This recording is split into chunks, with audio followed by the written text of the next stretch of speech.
Kim Ives is a journalist and filmmaker and editor of Haiti Liberté's English edition. He joins us now from New York. Good to speak to you. There's a new Prime Minister that's just been sworn in. Is he likely to be any more successful than the last one? Oh, I don't think so. This is just part of the free fall of this regime that Washington has basically put in place. They made this 9-member presidential council, which had problems with Kony for quite some time now. They finally gave him the old heave-ho, and in comes Didier Fils-Aimé, who is, again, a lot like Gary Kony. He's basically been in the U.S. for years and is seen as a Haitian American, we could say. And I don't think he's going to be any more successful in stabilizing anything in Haiti than Kony was. So the political landscape in America is changing, of course. We've got Biden on his way out, President-elect Trump on his way in. What impact do you think that going to have on the situation in Haiti?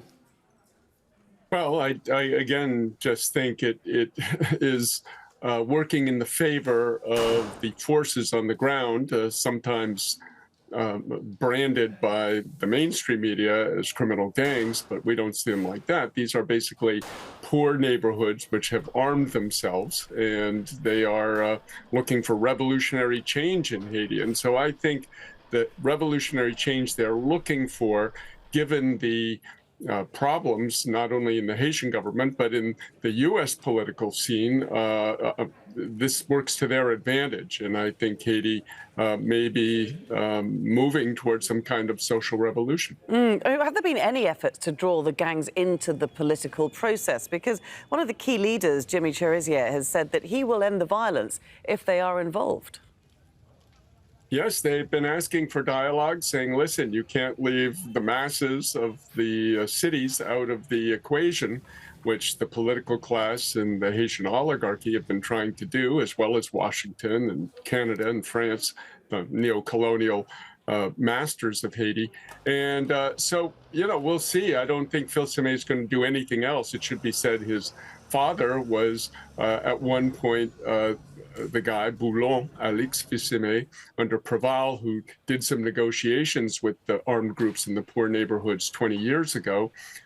Is he going to take a page from his father? I don't know. But in any case, I doubt very much that we're going to see anything major changing. And yet we are seeing the situation on the ground getting more dangerous, it feels, by the day. I mean, it's extraordinary that we had a commercial aeroplane fired at or hit by gunfire as it flew over the capital. Well, this happened back in February when they were ousting Ariel Henry, the first U.S. Prime Minister puppet that they had. And just a couple of weeks ago, UN helicopter was hit by gunfire. So basically, the Vivant Ensemble, as this coalition of armed groups is called in the Haiti shanty towns, said they're moving from observer status yesterday. Jimmy Cherizier said this, to action. And it looks like as everything is in flux, as everything is sort of fragile, they may begin to make some more energetic moves. And in the past few months, they've mostly just been playing defense, but they may move to offense now. And what impact, if any, has the deployment of hundreds of Kenyan police had on the capital? Very little. You have to realize this is not a UN peacekeeping force. It's basically a coalition of the willing, if you will, concocted by Anthony Blinken in Washington.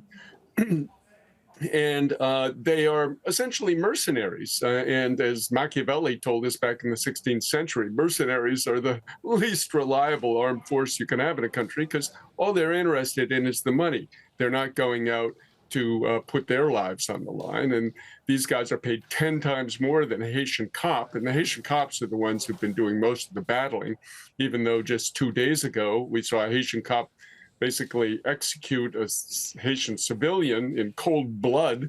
We published it on Haiti Liberté. And so the cops' stock is very low. And in many ways, I think that situation is unraveling for the U.S., this puppet government, and the police and the MSS force, as this mercenary force is called. Kim Ives, very good to get your insights on this. That's Kim Ives joining us from New York. Thank you. Thank you.